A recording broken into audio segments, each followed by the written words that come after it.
Olá pessoal, estamos começando mais um vídeo aqui no canal Saúde Med. Seja muito bem-vindo.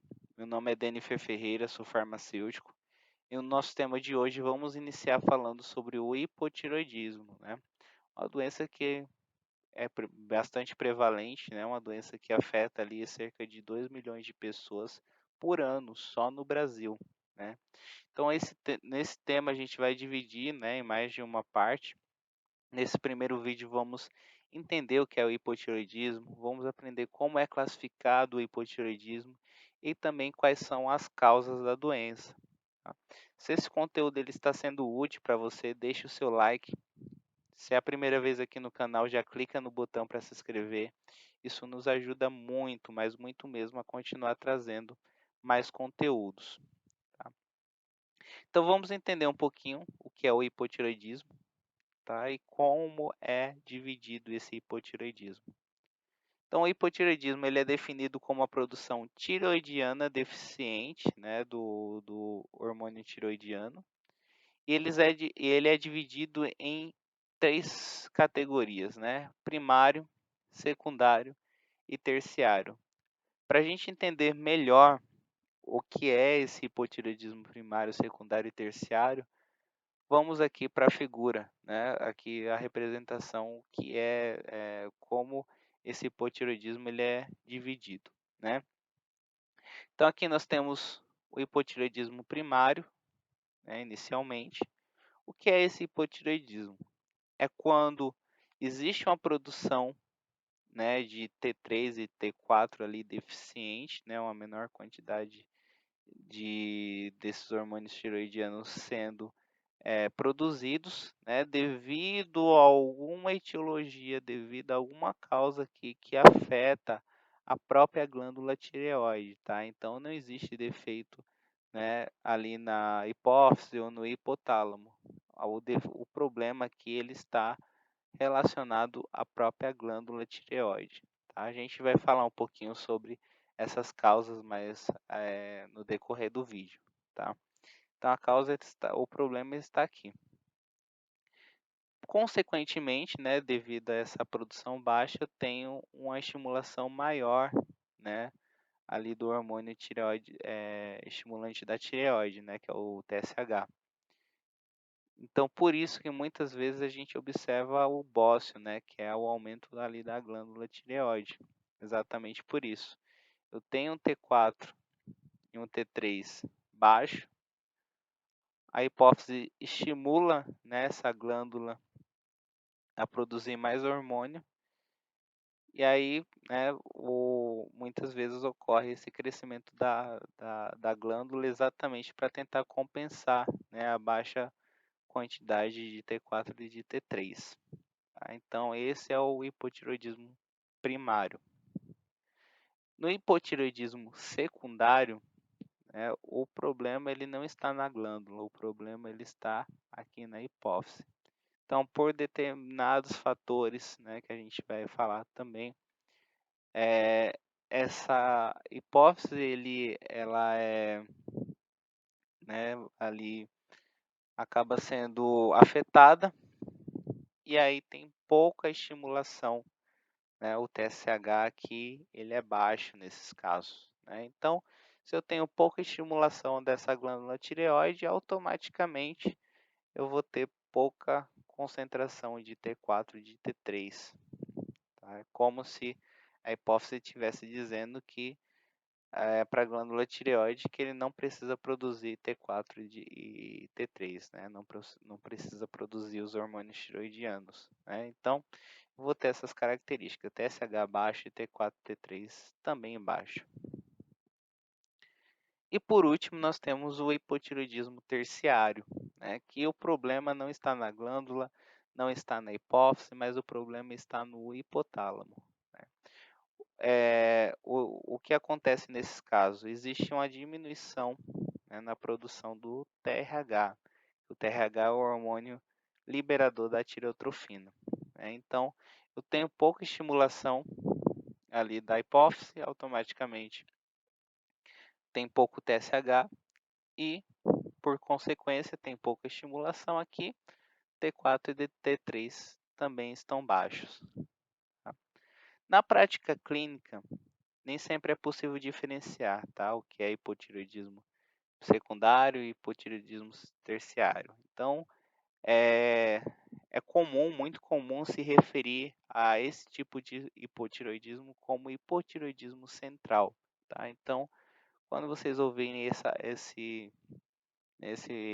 essa palavra hipotireoidismo central, está relacionado ao hipotireoidismo secundário ou ao hipotireoidismo terciário, tá? Além dessas divisões, existe mais alguma? Existe, tá? Muito raro, mas existe, que é a resistência ao hormônio tiroidiano. O que é essa resistência ao hormônio tiroidiano? É a incapacidade ali dos tecidos de responder ao hormônio tiroidiano por alguma mutação no receptor nuclear, né, do hormônio tiroidiano. Ou seja, né, aqui existe uma produção normal de T4, de T3, né, lembrando que o T3 é o hormônio ativo. E aí quando o T3 ele vai ali para o tecido alvo, né, existe ali os receptores. E por alguma mutação, né, ali tem uma mutação naquele receptor e o T3 ele não consegue se ligar a esse receptor, portanto, né, apesar de ter uma produção normal, não tem o T3 acaba não tendo ação nenhuma, tá? Então isso acontece também, mas casos extremamente raros, tá? Os graus do hipotiroidismo, né? Nós podemos diferenciar o hipotireoidismo em diferentes graus, né, variando de casos muito leves, onde o paciente dificilmente percebe sintomas, até casos muito graves, né, onde existe o risco ali de se transformar em coma com mixedema, né. A gente vai falar um pouquinho depois sobre esse coma com mixedema, né, em outros vídeos, tá? Mas adianta, é uma emergência, né, uma emergência causada por a falta de tratamento ali do hipotireoidismo, né? Então, ele precisa ser tratado, diagnosticado e tratado adequadamente. Então, nós temos o grau do hipotireoidismo, né? Iniciando aqui pelo grau 1, que é o grau mais leve, onde é chamado também de hipotireoidismo subclínico, né? O que é esse hipotireoidismo subclínico? O que eu vou achar ali no exame do paciente com hipotireoidismo subclínico? Então, esse paciente ele vai ter um TSH alto e o T4 é normal, né? E o T3 ele pode ser normal ou aumentado. Tá? Geralmente esse paciente ele não tem sintomas. Então a maioria dos diagnósticos do hipotireoidismo subclínico é ali de certa forma por acidente, né? O paciente ele vai fazer um exame de rotina ou né, vai ser feito um exame para outra causa, para outra situação, outro tipo de diagnóstico, né? E ali o médico às vezes ele pede ali também os valores da função tiroidiana, né, do TSH, do T4, do T3 e acaba tendo esses achados. Depois nós temos o grau 2, que é o hipotireoidismo leve, né? Esse tem ou não tem sintomas ou os sintomas são bem, né, bem inespecíficos. O paciente vai ter o TSH alto, T4 livre e baixo e o T3 normal. E por último, nós temos o grau 3, que é o próprio hipotireoidismo manifesto, né, que ali pode evoluir para um caso de coma, né, um coma com mixedema, onde o paciente vai ter TSH alto, T4 livre e T3 baixos. Tá? Então essas são as classificações, são os graus de classificação do hipotireoidismo. Lembrando que esses achados aqui da tabela é referente ao hipotireoidismo primário, tá, gente? Que é a forma mais comum do hipotireoidismo. No caso do hipotireoidismo central, como a gente viu, os casos de hipotireoidismo central, ele tem uma característica não só do T4 e do T3 baixos, mas o TSH também ele está baixo.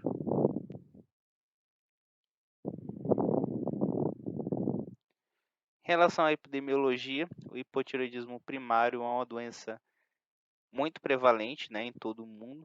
Aqui a gente, né, na representação aqui a gente consegue verificar aqui que ela é bem, né, em todos os continentes, né, o hipotireoidismo está presente, embora a maioria dos países aqui esteja sem os dados, né, da prevalência, mas a gente consegue ver que em todo o mundo ela existe, né, esses casos. Diferentemente, né, da síndrome de resistência aos hormônios tiroidianos, né, que é uma causa bem rara, né, ainda bem que é uma causa bem rara. Os números de registro no mundo ela fica abaixo de mil casos, tá? Então é bem pouco mesmo. E também o hipotireoidismo central, né, é uma doença bem rara também. A prevalência exata é desconhecida, mas foi estimado que atingia 0,05% da população geral, né? Então, números extremamente baixos mesmo.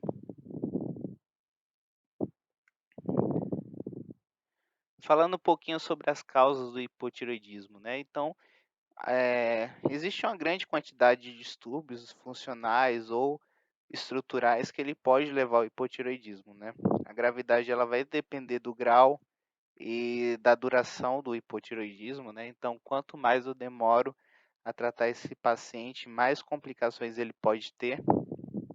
E a gente vai ter, né, duas categorias, como a gente falou, do hipotireoidismo: o hipotireoidismo primário e o hipotireoidismo central. Então, a gente já começa aqui falando sobre o hipotireoidismo central, né?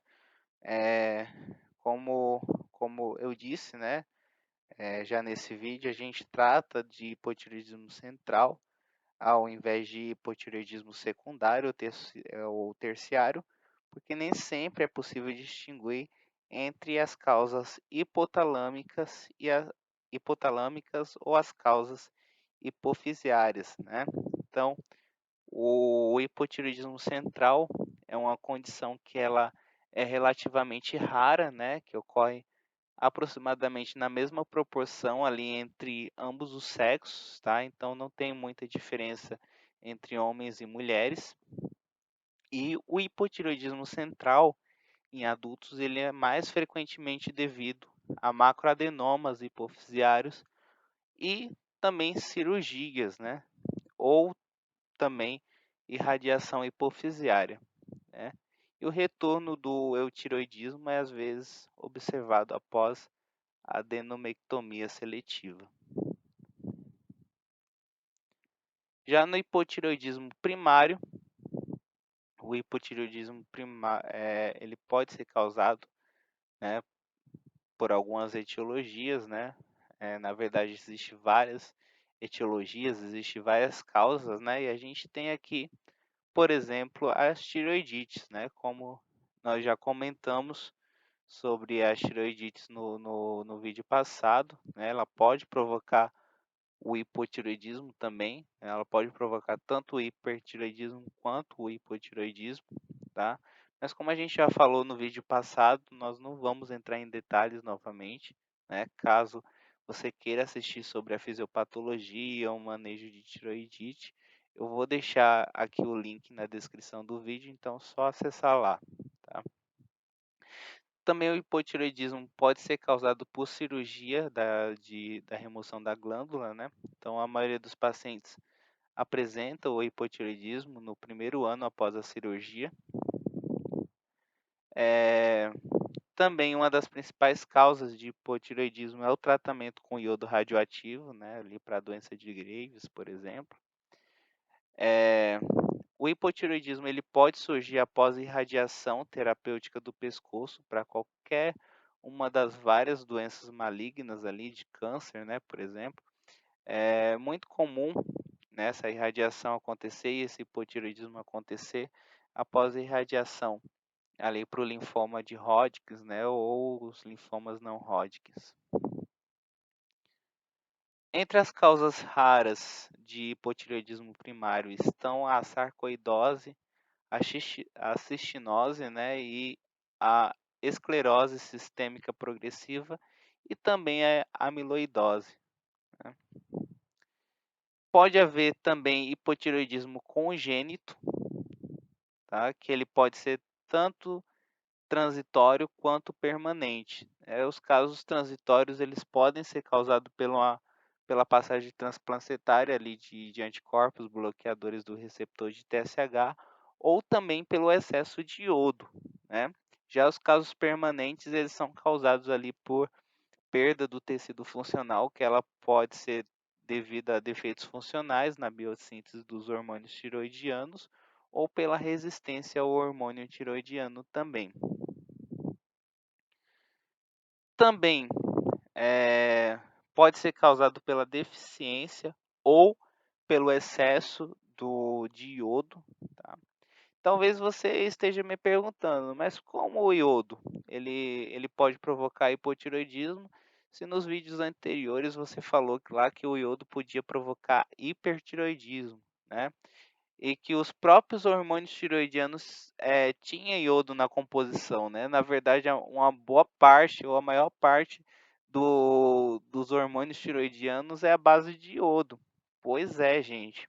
O excesso de iodo, além de poder provocar o hipertiroidismo, ele também pode provocar hipotireoidismo, tá?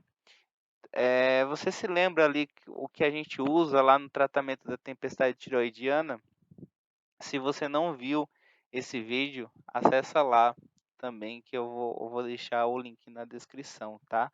Mas só adiantando, na tempestade tiroidiana, um dos recursos que a gente usa para o tratamento é o Lugol, né? Ou até mesmo a solução saturada de iodeto de potássio. Então, ou seja, o iodo ele pode diminuir, né, a questão do hormônio tiroidiano endógeno, tá? Então, iodeto inorgânico, né, em excesso, ali numa concentração de 500 a 1000 microgramas, né, inibe ali a organificação do iodeto, levando a uma redução, né, ali na produção do hormônio tiroidiano. Esse fenômeno é conhecido como o efeito Wolff-Chaikoff, tá? Esse efeito ele inibe o transporte ali do iodeto tiroidiano. É sempre necessário buscar, né, ali um equilíbrio nas baixas quantidades de iodo, né, que ela pode provocar o hipotireoidismo, né, tanto o excesso quanto a baixa quantidade, né. A gente não vai entrar em tantos detalhes ali sobre as baixas quantidades, até porque aqui no Brasil, assim como uma boa parte, né, do mundo, ela não tem esse problema da baixa quantidade de iodo, né.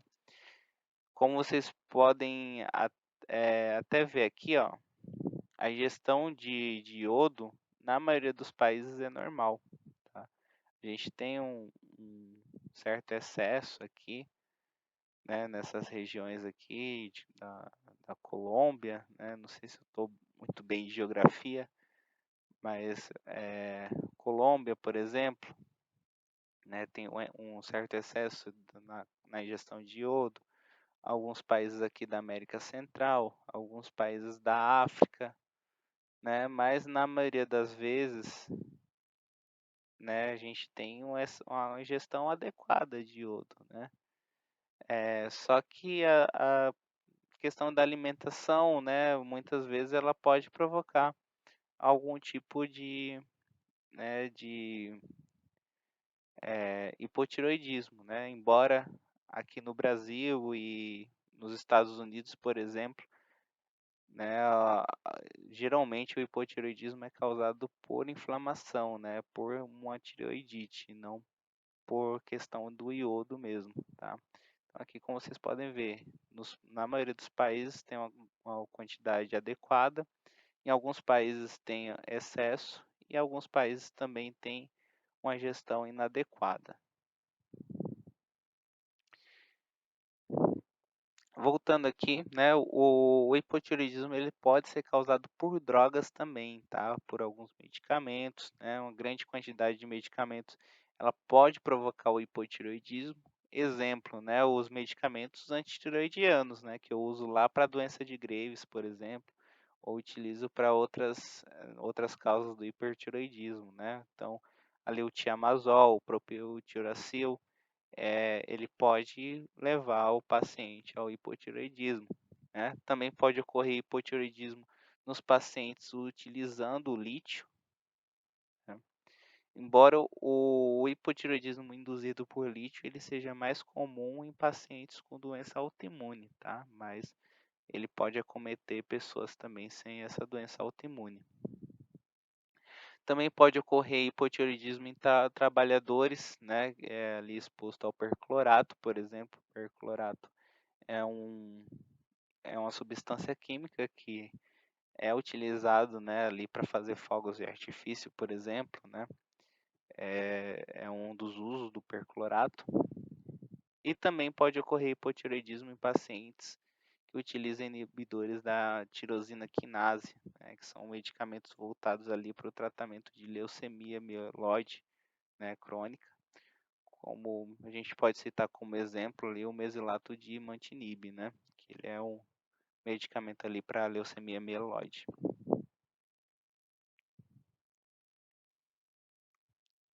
E é isso, pessoal. Na semana que vem nós vamos continuar falando sobre o hipotireoidismo. A gente vai, né, falar ali como o hipotireoidismo ele afeta os diferentes sistemas do nosso organismo, tá? Então, se você gostou, deixe o seu like, se inscreva no canal, né, deixe o seu comentário que é extremamente importante. Se tiver qualquer dúvida também pode deixar aqui nos comentários ou até alguma experiência, né? Porque agora, como a gente está falando de uma doença mais prevalente, né? Muitos até podem contar a sua experiência aqui nos comentários, que com certeza vai ajudar outras pessoas também, tá? E se tiver qualquer dúvida também, pode deixar nos comentários que eu farei o possível para responder. Lembrando que nós temos mais vídeos no canal, então acesse, assista os outros vídeos, né? Obtenha conhecimento. E é isso, pessoal. Até semana que vem. Um grande abraço a todos. Até